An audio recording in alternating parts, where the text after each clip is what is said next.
देखिए माँ जी, वो पड़ोस की लूटन मौसी है ना, उनकी बेटा बहू उन्हें गोवा ले जा रहे हैं।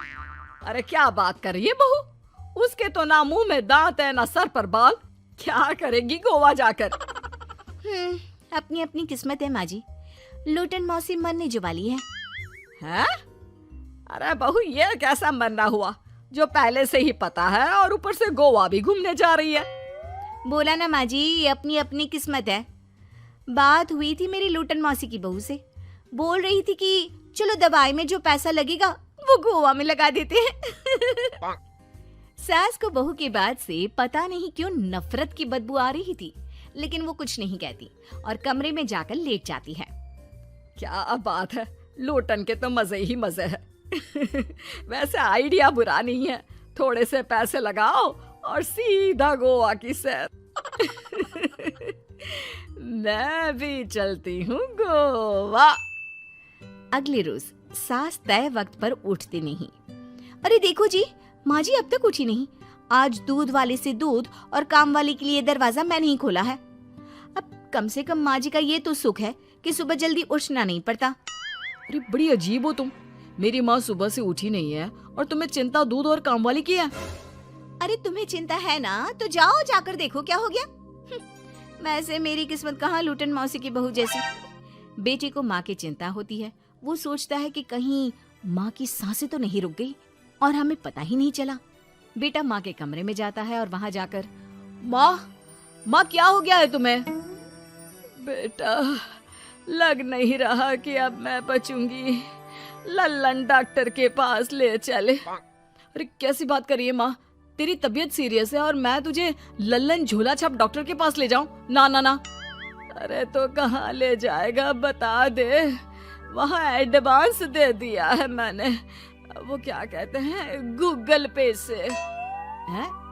तूने क्यों पैसे दिए माँ? तुझे पता था क्या कि तू बीमार होने वाली है? सास को लगता है कि कहीं चोरी पकड़ी तो नहीं गई। वो हड़बड़ा जाती है और उसे पसीने निकलने लगते हैं। अरे माँ क्या हो गया, सर्दी में भी पसीने? लगता है तेरी तबीयत ज्यादा ही खराब है और लल्लन डॉक्टर पास ही में है, चल उसी को दिखा देता हूँ। माँ को लेकर बेटा डॉक्टर के पास जाता है, जहाँ माँ ने पहले ही पैसे देकर सेटिंग कर रखी थी। डॉक्टर के क्लिनिक में जाते ही डॉक्टर की ओवर एक्टिंग की दुकान खुल जाती है। हाय राम माँ जी, हे भगवान, अब तो कुछ नहीं हो सकता, ये तो मरने वाली है बेटा। हैं? ओए डॉक्टर है इसलिए इज्जत से बात करूंगा, नहीं तो मेरी माँ को देखे बिना ये बकवास करने के लिए तेरे मुंह में घूसा मार देता।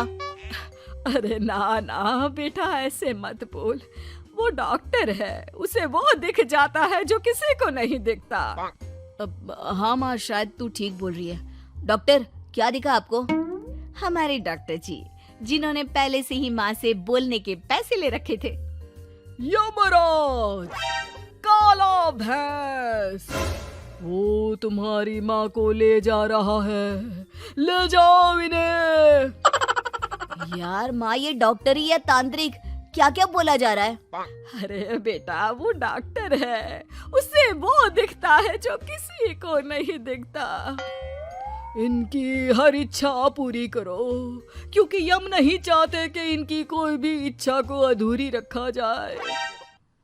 निराश मन से बेटा माँ को लेकर घर आता है। माँ आज से मैं ऑफिस नहीं जाऊंगा, चल तुझे वो झूले वाले पार्क में ले चलता हूँ जहाँ तू पिताजी के साथ जाया करती थी। ठीक है बेटा चल, लेकिन साथ में वो बीड़ी का बंडल रख लेना, तेरे पिताजी वहीं झाड़ी में पिलाते थे मुझे। हैं? माँ कैसी बात कर रही हो? वैसे भी जीवन के 4 दिन बचे हैं और तुम।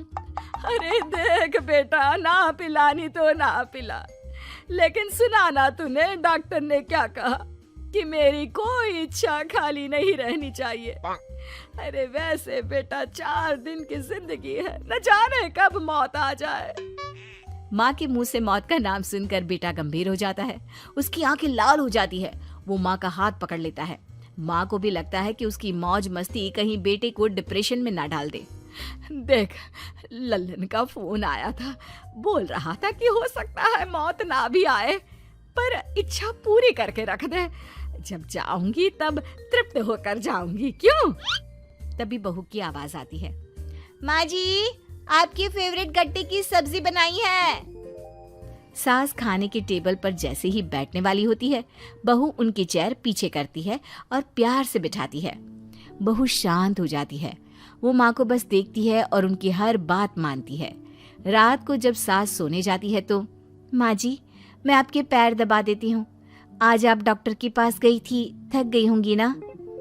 बहू का प्यार देखकर सास को हैरानी होती है। वो समझ नहीं पाती कि जो बहू उनके मरने को अपना भाग्य बताती थी, वो आज जब सास मरने वाली है तो दुखी क्यों हो रही है। क्या सोच रही है माँ जी, यही ना कि मैं ऐसा क्यों कर रही हूँ। माँ जी मैंने आपको हमेशा अपनी माँ माना है। माना आपसे नाराज होती थी, परेशान होती थी, आपकी बातें चुभती थी, लेकिन यकीन माने प्यार बहुत है आपसे मुझे। सास बहू को गले लगा लेती है। अरे तू क्यों मुंह में डाल रही है, आज नहीं तो कल मुझे मरना ही है ना। बहू रोने लगती है और वहां से चली जाती है। अब तो सास आए दिन कोई ना कोई डिमांड करती जिसे बच्चे पूरा करते। मुझे ना वृंदावन जाना है, कृष्ण की नगरी देखने। जी माँ जी हम आपको लेकर चलेंगे। माँ मैं कल ऑफिस से छुट्टी ले लेता हूँ। बेटा अब आए दिन छुट्टी लेता और माँ को घुमाता फिराता। एक दिन बॉस कहते हैं, रमन क्या बात है, मैं देख रहा हूँ पिछले 1 महीने से तुम ना काम करते हो ना दाम, बस सारा दिन इमोशनल से बैठे रहते हो। ऐसे में तो कंपनी तुमको और नहीं रख पाएगी। मैं खुद ही नौकरी छोड़ने की सोच रहा था बॉस। वो क्या है कि माँ का आज नहीं तो कल कभी भी देहांत हो सकता है। इतना कीमती समय मुझे तो पल पल उनके साथ रहना होगा। पता नहीं कब वो मुझे छोड़कर चली जाए। और बेटा नौकरी छोड़ देता है। माँ मैंने नौकरी छोड़ दी है, आज से मैं तेरे पास रहूंगा। माँ जी मैंने भी बच्चों का नाम स्कूल से कटवा दिया है, अब हम सब आपके पास ही रहेंगे और आपकी सारी इच्छा पूरी करेंगे। अब सास को लगता है ये तो कुछ ज्यादा ही हो गया। अरे बेटा नौकरी नहीं करेगा तो खाएगा क्या, बच्चे स्कूल नहीं जाएंगे तो साल बर्बाद हो जाएगा। वो समझ नहीं पाती कि क्या करे, कैसे ये ड्रामा खत्म करे। बेटा बहू तुम लोगों से एक बात करनी थी। देखो मैं ना बहुत शर्मिंदा हूँ, मैंने झूठ बोला था, मुझे कुछ नहीं हुआ है। वो तो ये बोलकर सास सारी बात घर वालों को बता देती है। ओ माँ सच्ची, हे भगवान मैं जानता था माँ को कुछ नहीं होगा। वाह माँ जी ये तो बहुत अच्छी खबर दी, मैं तो हलवा बनाने जा रही हूँ। तुम लोग मुझसे नाराज नहीं हो? नहीं माँ जी हम बहुत खुश हैं कि आपके मरने की खबर झूठी है। माँ शायद मैं तेरे ठीक होते ही तेरा इतना ख्याल रख लेता तो तुझे ये नाटक करने की जरूरत नहीं पड़ती। माँ जी आप हम लोगों को माफ कर दीजिए। सास की बीमारी। शादी के ठीक बाद नेहा की सास की तबीयत बहुत खराब हो गई। बताइए क्या हुआ है आपको? बेटे की शादी थी तो थकान हो गई, मौसम बदल रहा है तो जुकाम और बुखार हो गया, ऊपर से बहू के घर का खाना पता नहीं कैसा था कि पेट भी खराब हो गया। खाना तो बहुत बढ़िया था डॉक्टर साहब, सारे रिश्तेदार तारीफ कर रहे थे। रोहित की माँ इतनी कमजोर है कि जरा से में बीमार पड़ जाती है। डॉक्टर साहब आप सारी जांच करके देखिए, मुझे ऐसी क्या बीमारी है कि मेरी तबीयत ठीक ही नहीं रहती। फिलहाल तो ज्यादा कुछ नहीं है, पहले आपके जुकाम बुखार और पेट का इलाज कर लेते हैं, फिर बाकी के टेस्ट करवा लेंगे। अभी आप ये दवाइयाँ ले आइए। पिताजी मैं डॉक्टर साहब को छोड़कर और दवाइयाँ लेकर आता हूँ। माँ जी तो बीमार थी इसलिए नेहा ने किचन संभाल लिया। माँ जी अब आपकी तबीयत कैसी है? पहले से ठीक है। आप बैठिए मैं खाना लगाती हूँ। तेरे बाबूजी और रोहित ने खाना खा लिया? रोहित तो टिफिन लेकर ऑफिस गए हैं माँ, और बाबूजी ने खाना खा लिया है। आप शुरू कीजिए। यह क्या, खाने में इतना तेल इतने मसाले? अरे अभी अभी तो तबीयत ठीक हुई है मेरी, तुम क्या मुझे वापस बीमार करना चाहती हो? नहीं माँ जी ऐसा नहीं है। क्या हुआ? देखो ये बहू ने कैसा खाना बनाया है, खाना तो बहुत ही स्वादिष्ट था। अरे मैं ये खाना खाऊंगी तो बीमार हो जाऊंगी ना। ओह हाँ, बहू को अभी पता नहीं ना तुम्हारे बारे में, रोहित समझा देगा उसे। देख बहू, अच्छे से समझ लेना कि इस घर में कैसा खाना बनता है। हाँ माँ जी, मैं समझ लूँगी, लेकिन अभी आप कुछ तो खा लो। ये खाना खा लूंगी तो कल का खाना खाने के लिए बचूंगी भी नहीं। सास की बातें सुनकर नेहा उदास हो गई। उसने रोहित के घर आते ही उससे माँ जी के खाने के बारे में पूछा। आज माँ जी ने मुझे खाने के लिए बहुत बुरा भला कहा। माँ को मसालेदार और तेल घी वाला खाना सूट नहीं करता, वो बीमार पड़ जाती हैं। ऐसी क्या बीमारी है माँ जी को? पता नहीं, आज तक कई डॉक्टरों को दिखाया, कितने टेस्ट करवाए, लेकिन कोई बीमारी पकड़ में ही नहीं आई। नेहा को कुछ समझ में तो नहीं आया, लेकिन उसने अपनी सास के हिसाब का खाना बनाना सीख लिया। माँ जी, आज तो खाना ठीक है ना? खाना तो ठीक है, लेकिन ये मुआ रेडियो क्यों चल रहा है इतनी तेज आवाज में? वो माँ जी, मैं अकेले काम करते करते बोर हो रही थी ना, तो टाइम पास करने के लिए चला दिया। तेरा इस टाइम पास के चक्कर में मेरा सर दर्द से फटने लगा है। तेज आवाज से मुझे माइग्रेन हो जाता है। सॉरी माँ जी, मुझे पता नहीं था। तुम्हें जब तक सब पता चलेगा तब तक मैं तो भगवान के पास ही पहुंच जाऊंगी। नहीं नहीं, ऐसा मत कहिए ना माँ जी। अब मैं कहीं भूख से ही ना मर जाऊं। खाना मेरे कमरे में रख दो। बेचारी नेहा, उस दिन उसे बहुत दुख हुआ। नेहा, तुम रो क्यों रही हो? आज माँ जी ने मुझे बहुत बुरा भला कहा। मैं तो सिर्फ रेडियो सुन रही थी। ओहो, तुम माँ की बातों का बुरा मत मानो। उन्हें तेज आवाज से सर दर्द होने लगता है, दर्द की वजह से बोल दिया होगा कुछ। लेकिन मुझे तो ये सब पता ही नहीं था ना। इसीलिए बाबूजी ने मुझे पहले ही फोन करके सब कुछ बता दिया, और मैं तुम्हारे लिए ये हेडफोन लाया हूँ। अब तुम अपने गाने भी सुन सकती हो और माँ को परेशानी भी नहीं होगी। ये सिर्फ एक बात का हाल है, लेकिन माँ को तो हर चीज से परेशानी है। अब क्या कर सकते हैं, माँ बीमार ही इतनी रहती है। लेकिन माँ को ऐसी कौन सी बीमारी है? तुम्हें बताया तो था, किसी भी डॉक्टर को माँ की बीमारी समझ में नहीं आ रही। अब तुम भी ये सब सोचना छोड़ दो, ये हेडफोन लो और अपने पसंद के गाने सुनो। रोहित के गिफ्ट से नेहा की एक परेशानी तो दूर हो गई, लेकिन उसके मन में कई सवाल खड़े हो गए। आज मैं देर से उठाऊं या तुम जल्दी उठ गई? वो माँ जी को कल रात भर सर दर्द हुआ ना, तो जल्दी उठकर उनकी जगह मैंने पूजा कर दी। अरे वाह, आछ, आछ, हे भगवान, ये किसकी करामत है? ये तो माँ जी की आवाज है। चलो चल के देखते हैं। क्या हुआ माँ? आछ, ये घर में गुलाब कौन लाया? मुझे नहीं पता, मैं तो अभी उठाऊं। माँ जी, आप कल रात भर सो नहीं पाई, तो मैंने जल्दी उठकर पूजा पाठ किया। घर में फूल नहीं थे ना, तो मैं बाजार से गुलाब के फूल ले आई। नेहा, माँ को गुलाब के फूल की एलर्जी है। अब मुझे ये कैसे पता होगा?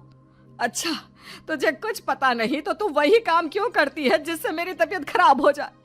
रोहित के बाबूजी, ये बहू मेरी जान लेना चाहती है। माँ जी, मुझे ऐसा करके क्या मिलेगा? वो तो तुझे ही पता, लेकिन कुछ तो है। रोहित की माँ, बस करो। बेचारी बहू को कुछ पता ही नहीं है, बस इसलिए उससे गलती हो जाती है। जाओ तुम कमरे में। बहू, तुम रोहित की माँ का बुरा मत मानो। वो अपनी बीमारियों से इतनी परेशान है कि उल्टा सीधा बोल देती है। नहीं नहीं बाबूजी, मुझे बुरा नहीं लग रहा, मुझे चिंता हो रही है माँ जी की बीमारी की। ये बताइए कि माँ जी को ऐसी प्रॉब्लम्स कब से होने लगी? शादी के 6-7 महीने बाद से। बाबूजी, तब घर का माहौल कैसा था? अरे भरा पूरा परिवार था। मेरे बाबूजी, माँ, काका, काकी, मेरे दोनों बड़े भाई, दोनों भाभियाँ, दोनों के 2-2 बच्चे हैं, एक छोटा भाई और एक बहन, सब साथ रहते थे। इतना बड़ा परिवार? हाँ, मैं जब 10 साल का हुआ ना, तब पापा का ट्रांसफर यहाँ हुआ। उसके पहले तक तो हमारी जॉइंट फैमिली ही थी। और माँ जी किस चीज से बीमार पड़ जाती हैं? जब तेज गर्मी हो, ठंड हो या ज्यादा बरसात हो जाए। जब माँ ज्यादा थक जाए, जैसे दिवाली पर घर की सफाई या कोई फंक्शन हो, या ज्यादा मेहमानों के आने से घर का काम बढ़ जाए। तेज म्यूजिक, तेज लाइट या ऐसे कोई तेज स्मेल आ जाए। तो माँ जी की ये बीमारी ठीक हो सकती है। कैसे? सब पता चल जाएगा। आप कल माँ जी की टेस्ट रिपोर्ट लेने जाने वाले हो ना? हाँ। तो सुनिए क्या करना है। अगले दिन रोहित माँ जी की रिपोर्ट्स लेकर आता है। माँ, बाबूजी, नेहा। अरे क्या हो गया रोहित? माँ जी की रिपोर्ट आ गई है। कुछ सीरियस है क्या? जिसका डर था वही हुआ। अरे गोल गोल बातें मत कर, सीधी तरफ बता बेटा, क्या हुआ है मुझे? माँ, आपकी किडनी, लिवर सब फेल हो गया है। आपका दिल भी कमजोर हो गया है। डॉक्टर ने कहा है कि आपके पास सिर्फ 1 महीना बचा है। ये क्या बक रहा है? ऐसा हो ही नहीं सकता। मुझे लग ही नहीं रहा कि मैं इतनी बीमार हूँ। लेकिन माँ जी, रिपोर्ट झूठी तो नहीं हो सकती ना? हाँ, माँ को 20 साल की उम्र से बीमारी लग गई थी, लेकिन कोई डॉक्टर पकड़ नहीं पाया और अब ये बीमारियां बहुत ज्यादा बढ़ गई हैं। हाँ रोहित की माँ, तुम्हें याद है शादी के 6 महीने बाद से तुम बीमार रहने लगी थी। अरे लेकिन वो अलग था, मुझे ऐसे कोई बीमारी नहीं हो सकती। ये तुम कैसे कह सकती हो माँ? हाँ, तुम उस वक्त बीमार पड़ी थी ना, और अब डॉक्टर भी यही कह रहे हैं, तो सच ही तो होगा। और आप तभी से बीमारी तो रहती आई हैं। अरे लेकिन तब मैं बीमार थी ही नहीं। क्या मतलब? अरे तब मैं बीमारी का नाटक करती थी, मुझे कुछ नहीं हुआ था। ये क्या बोल रही हो? हाँ, घर में इतने सारे लोग थे और सबसे छोटी बहू मैं थी, तो सारा काम मुझे करना पड़ता, इसलिए काम से बचने के लिए मैं नाटक करने लगी। लेकिन आपको अभी भी वही बीमारियां होती है ना माँ? हाँ, अगर नाटक था तो ये प्रॉब्लम तुम्हें अभी क्यों होती है? इसका जवाब मैं देती हूँ। माँ जी कई महीनों तक नाटक करती रही, इसलिए इनके दिमाग ने धीरे धीरे इस झूठ को सच मान लिया और इनका दिमाग उन बीमारियों का एहसास कराने लगा। हैं? ऐसे भी होता है क्या? हाँ माँ जी, इसे प्लेसिबो इफेक्ट कहते हैं।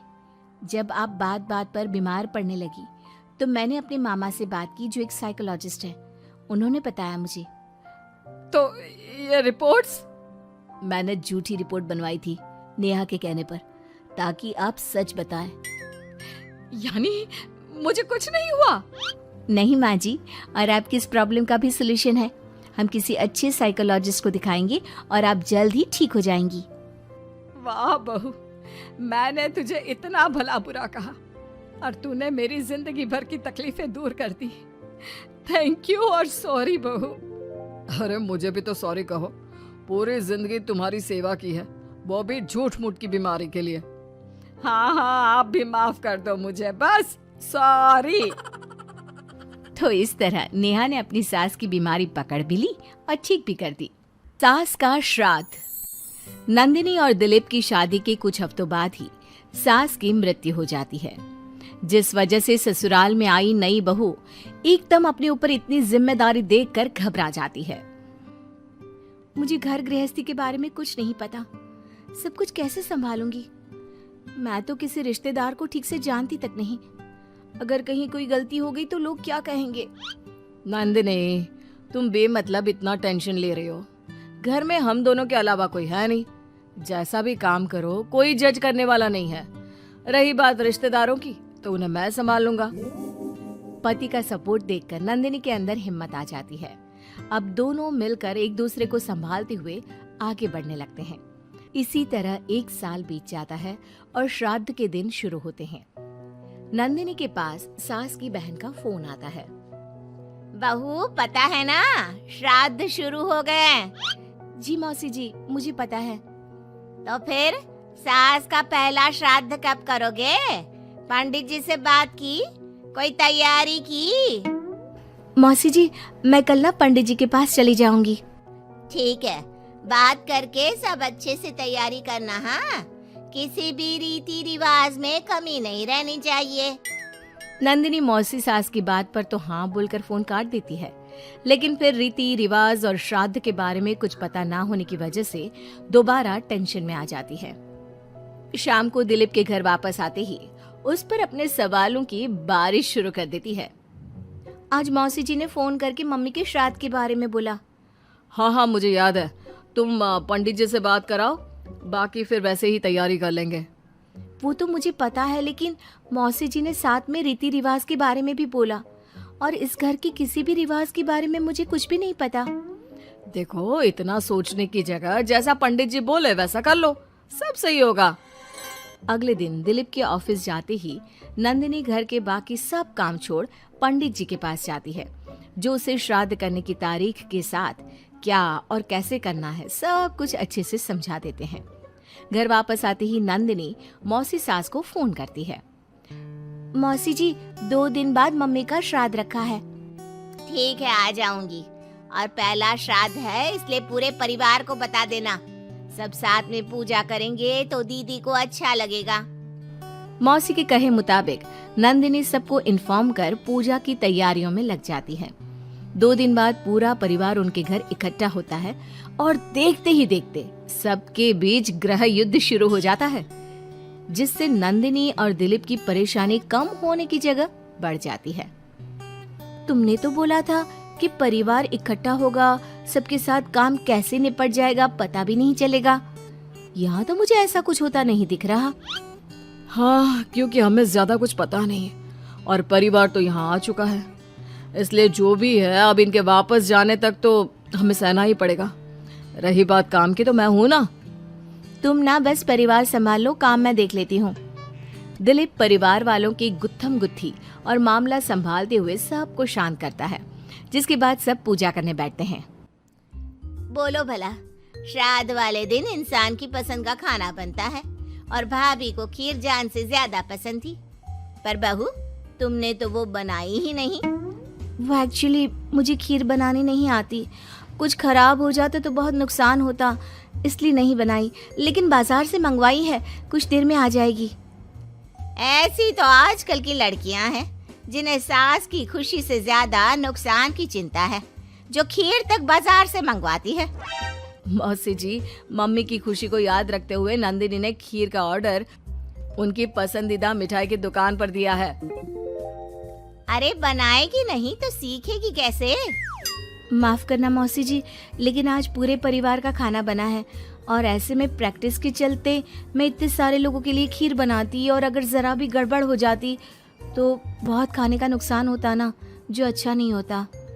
नंदिनी की बात को इग्नोर करते हुए मौसी चुप हो जाती है, जिसके बाद सब पूजा करते हैं और कुछ देर बाद खाना खाने बैठते हैं, लेकिन उन्हें वहां भी शांति नहीं रहती। वो कभी खाने में कमी निकालना तो कभी किसी चीज की फरमाइश करना शुरू कर देते हैं। आखिर ये लोग माँ के श्राद्ध की पूजा के लिए आए हैं या बस ये गलत है, ये वैसा क्यों है, ये ऐसा क्यों नहीं, ये चाहिए वो अच्छा नहीं, ये सब बोलने के लिए? मुझे तो समझ में नहीं आ रहा, यहाँ श्राद्ध की पूजा हो रही है या इनकी पार्टी। जिस हिसाब से कमियां निकाल कर भी उंगलियां चाट चाट कर खा रहे हैं ना, इनकी तो पार्टी ही लग रही है। बस भगवान करे अब और कोई ड्रामा ना हो। दोनों पति पत्नी इसी उम्मीद के साथ मेहमानों को खाना परोसते रहते हैं। कुछ देर बाद ही मौसी सास का चिल्लाना शुरू हो जाता है। हे भगवान, सब इधर आओ, ये देखो दीदी की तस्वीर के आगे रखी पूजा की पूड़ी पर चींटियां घूम रही है। बहू, तूने दीदी की मनपसंद खीर पूजा में नहीं रखी ना, इसीलिए नाराज हो गई हमारी दीदी। मौसी, आप सबके मन में इस तरह के अंधविश्वास मत भरो। अरे उन्होंने कुछ गलत नहीं बोला। पहले तेरी पत्नी ने घर आते ही हमारी भाभी को ऊपर पहुंचा दिया और अब उनकी आत्मा को भी शांति से नहीं रहने दे रही। इसी के साथ एक एक कर घर में सब अपनी राय देने लगते हैं, जो कुछ ही देर में एक बड़े मुद्दे का रूप ले लेता है, जिसमें सबकी बात और इल्जाम घूम फिर कर नंदिनी या दिलीप पर ही आते हैं। बस करो, आखिर आप लोग हमसे चाहते क्या हो? खुद तो एक दिन भी लड़ाई किए या किसी पर इल्जाम लगाए बिना रह नहीं सकते, तो फिर किस हक से दूसरों को बुरा बोल रहे हो? वो बेचारी जिस दिन से इस घर में आई है सबको खुश करने की कोशिश करती रहती है, लेकिन आप सब उसे टारगेट करने के अलावा कुछ नहीं करते। मौसी जी, आप इतने विश्वास के साथ कैसे कह सकती हैं कि मम्मी नंदिनी से ही गुस्सा है, क्योंकि अभी आप लोगों की हरकतें भी कोई प्यार करने के लायक नहीं है। दिलीप को पहली बार इतने गुस्से में और चिल्लाते देख मौसी के साथ पूरा परिवार चुप हो जाता है। आप लोगों को मुझे जो बोलना है बोलिए, फर्क नहीं पड़ता, लेकिन प्लीज मम्मी के लिए मेरे या दिलीप के प्यार पर उंगली मत उठाइए। माफ करना पर यकीन नहीं होता, एक ही परिवार में लोगों के बीच इतनी कड़वाहट कैसे हो सकती है? सब एक दूसरे को नीचा दिखाने का मौका ढूंढते रहते हैं। सबको दूसरों में कमियां निकालनी है। क्यों? रही बात चींटियों की, तो बस वो तो पूड़ी पर रखी चीनी ले जा रही हैं। आखिर उन्हें भी तो अपने खाने का इंतजाम करना है। नंदिनी और दिलीप की बातें सुन परिवार में सन्नाटा छा जाता है।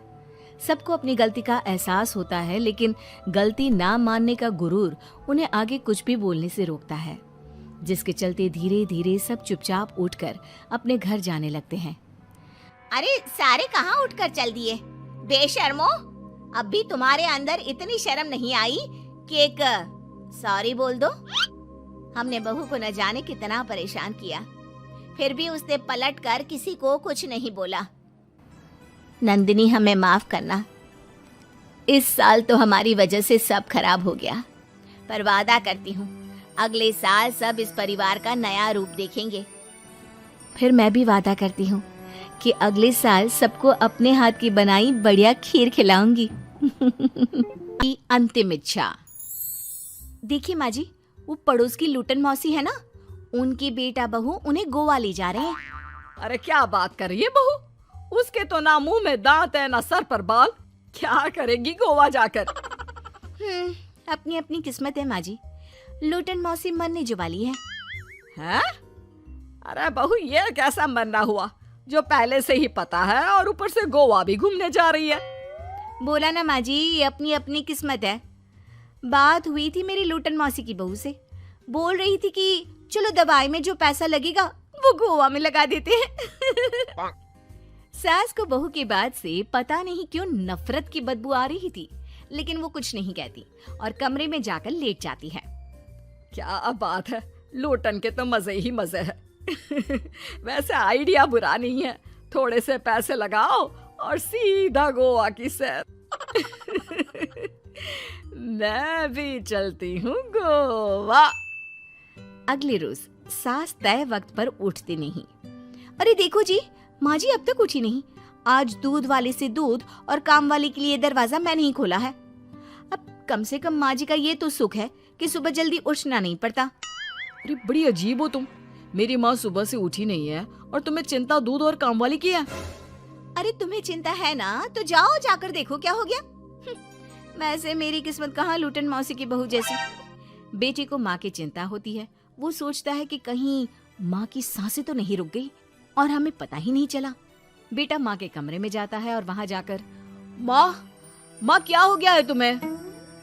बेटा, लग नहीं रहा कि अब मैं बचूंगी।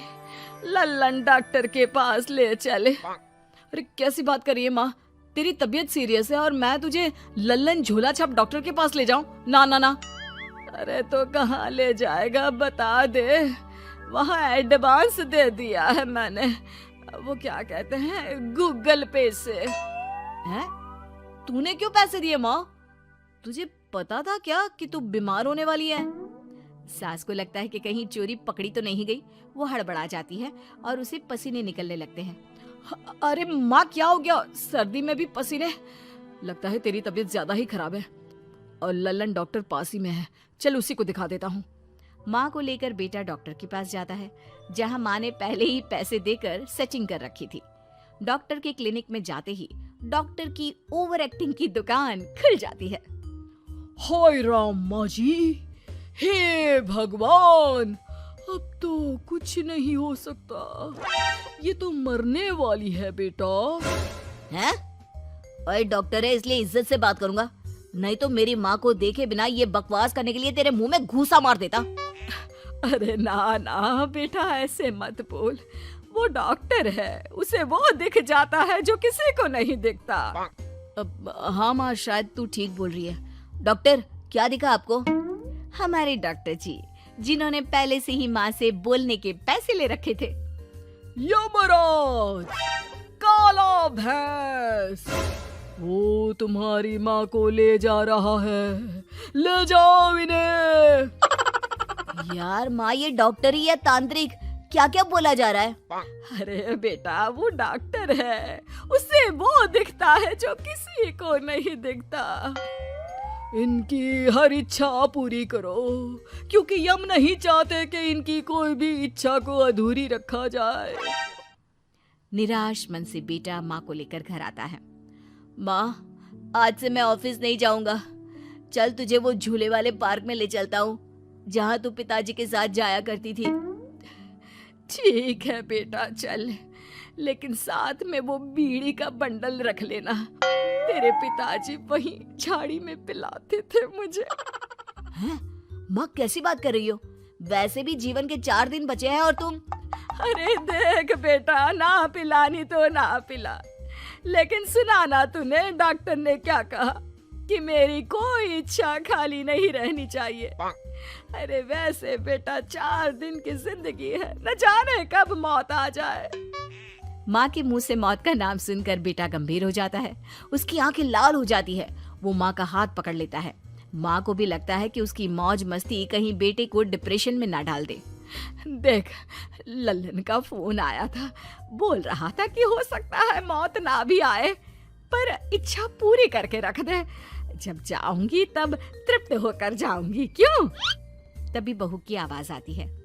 माँ जी, आपकी फेवरेट गट्टे की सब्जी बनाई है। सास खाने के टेबल पर जैसे ही बैठने वाली होती है, बहू उनकी चेयर पीछे करती है और प्यार से बिठाती है। बहू शांत हो जाती है। वो माँ को बस देखती है और उनकी हर बात मानती है। रात को जब सास सोने जाती है तो, माँ जी, मैं आपके पैर दबा देती हूँ। आज आप डॉक्टर के पास गई थी, थक गई होंगी ना। बहू का प्यार देखकर सास को हैरानी होती है। वो समझ नहीं पाती कि जो बहू उनके मरने को अपना भाग्य बताती थी, वो आज जब सास मरने वाली है तो दुखी क्यों हो रही है। क्या सोच रही है माँ जी? यही ना कि मैं ऐसा क्यों कर रही हूँ। माँ जी, मैंने आपको हमेशा अपनी माँ माना है। माना आपसे नाराज होती थी, परेशान होती थी, आपकी बातें चुभती थी, लेकिन यकीन माने, प्यार बहुत है आपसे मुझे।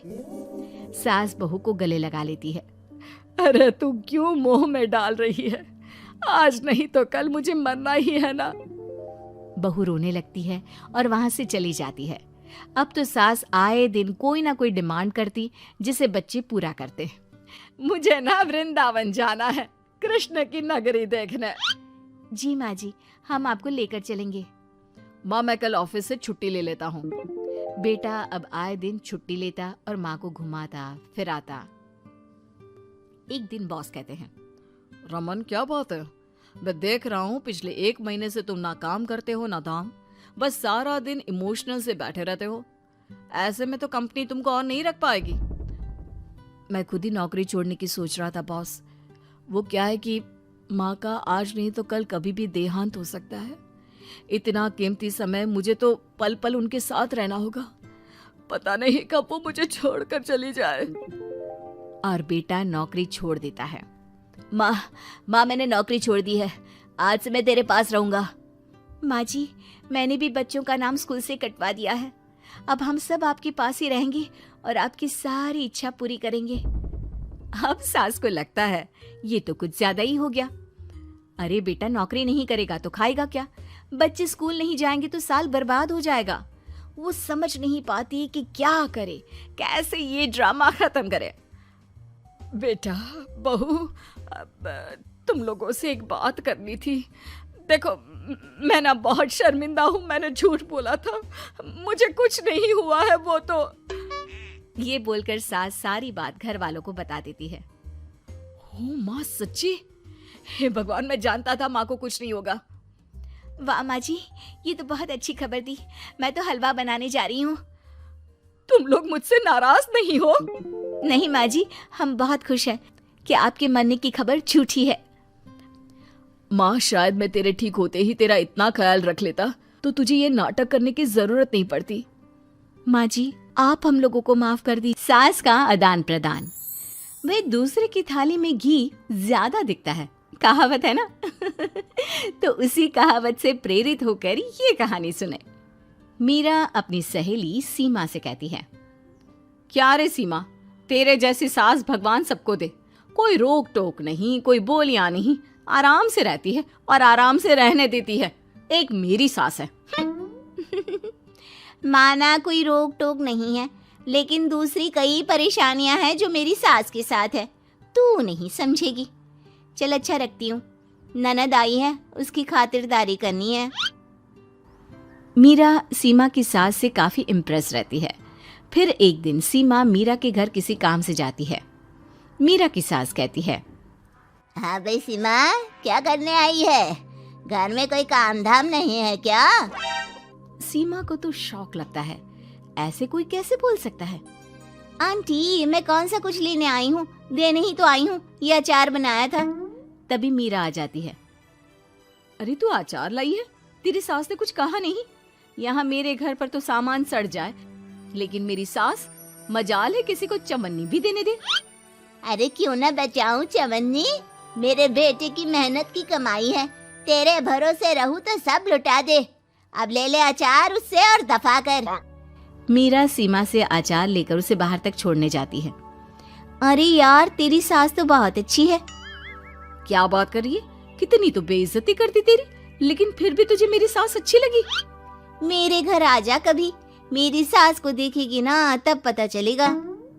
अरे इससे ज्यादा बुरा क्या हो सकता है?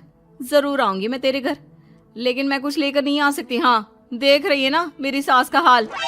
हाँ हाँ, कुछ न लाना, मैं तो कहती हूँ खाली झोला ले आना बस। सीमा चली जाती है। फिर क्या, दोनों अपने काम में लग जाती हैं। लेकिन एक रोज न जाने क्या होता है, मीरा सीमा के घर आती है। सीमा की सास कहती है, अरे सीमा, देख तो कौन आया है, तेरी सहेली मीरा। मीरा, आज कैसे यहाँ पर? आजा आजा। और ये हाथ में क्या है तेरे? क्या मतलब? कुछ नहीं आंटी जी, ये तो खाली थैला है। वो क्या है ना, मंडी जा रही थी तो सोचा मीरा से मिलती चलो। अरे काहे को मंडी जाना, कल ही मेरा बेटा सब्जी लेकर आया है। अरे मीरा, जरा सीमा का ये थैला तो भर दे। मीरा घबरा जाती है। अरे नहीं नहीं माँ जी, बिल्कुल नहीं, मैं कुछ नहीं ले सकती। हम लोग ना अलग सब्जियां खाते हैं। खैर, मीरा सब्जी तो नहीं लेती, लेकिन सीमा की सास तो न जाने क्यों कद्रदान हुई रहती है। अरे मीरा, जरा चिकन मटन बना ले, तेरी सहेली आई है। मैं फोन कर देती हूँ, वो दे जाएगा। और सुन, मिर्च जरा तेज कर देना। लेकिन मीरा तीखा नहीं खाती है माँ जी। अरे खाना चाहिए, अब सीसी करेगी ना तो नाक का सारा कचरा भी निकल जाएगा। हाय रे, कितनी अच्छी है तुम्हारी सास। हाँ, तभी आसपास के सारे यहाँ खड़े हो जाते हैं सुबह से ही। अभी 2 मिनट रुक ना, खुद पता चल जाएगा। तभी पड़ोसन आती है। अरे बहन जी, चाय का वक्त हो गया, सोचा चली आऊं आपके घर। अरे क्यों नहीं क्यों नहीं, वो क्या है ना, बहू की सहेली आई है तो चिकन बन रहा है, वो भी लेती जाना। मैं जरा ज्यादा ऑर्डर कर देती हूँ। और हाँ बहू, पकोड़े भी तल ले चाय के साथ। जा जा मीरा बेटी, सीमा की मदद कर दे जरा। मीरा सीमा के पास किचन में जाती है, जहाँ सीमा सास को कोस रही होती है। घर में कितनी मुश्किल से सब्जी और राशन आता है, लेकिन ये नहीं समझेंगी। अरे पिछले महीने भी 2 बार राशन लाना पड़ा था, लेकिन ये है कि सच्ची यार, फिर भी तू लकी है, तेरी सास कम से कम मेरी सास की तरह तो नहीं है। मीरा कुछ देर रहकर वहां से चली जाती है। दोनों बहुएं किसी तरह सास के साथ दिन काट रही थी कि एक दिन सीमा कहती है, नहीं नहीं माँ जी, बस करिए, तंग आ गई हूँ मैं आपसे। मैं अब आपके साथ नहीं रह सकती। एक बार, बस एक बार आप मेरी सहेली मीरा की सास की तरह बनकर देखिए। अरे कितनी अच्छी इंसान है वो, कितना सोचती है घर के लिए। दूसरी तरफ मीरा, माँ जी कैसी हैं आप? कुछ तो सोचा करिए, समाज नाम की भी कोई चीज होती है। बस एक बार मेरी सहेली सीमा की सास की तरह बनकर देखिए। अरे कैसे जी जाती है जिंदगी, उन्हीं से पता चलेगा। दोनों की सास को आता है गुस्सा। अरे भाई, कोई छोटे बच्चे तो है नहीं जो किसी के साथ तुलना कर दे और वो कुछ ना कहे।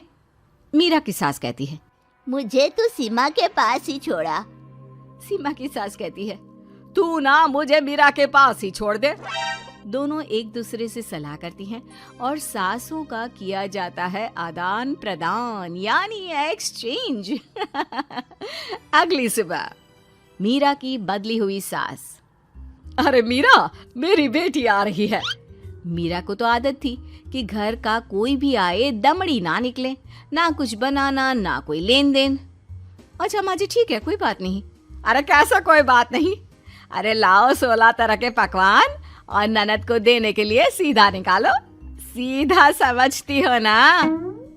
देना, लेन देन। अरे माँ जी कैसी बात कर दी। इस घर में जो कोई कुछ भी ले आए, लेकिन मजाल है घर की चवन्नी भी कहीं चली जाए। अरे ये तो परंपरा ही नहीं है इस घर की। बाकी खाना हो तो रोटी दाल बना देती हूँ। रोटी दाल तो मेरी बेटी दुख में भी नहीं खाती, तो मायके में क्यों खाए। मैं अभी चिकन, मटन, पनीर और दाल ऑर्डर कर रही हूँ, सब बना देना। लेकिन मेरी तो आदत ही नहीं है इतना सारा खाना बनाने की। नहीं माँ जी, मुझे तो माफ करें। अरे कैसी बात कर रहे?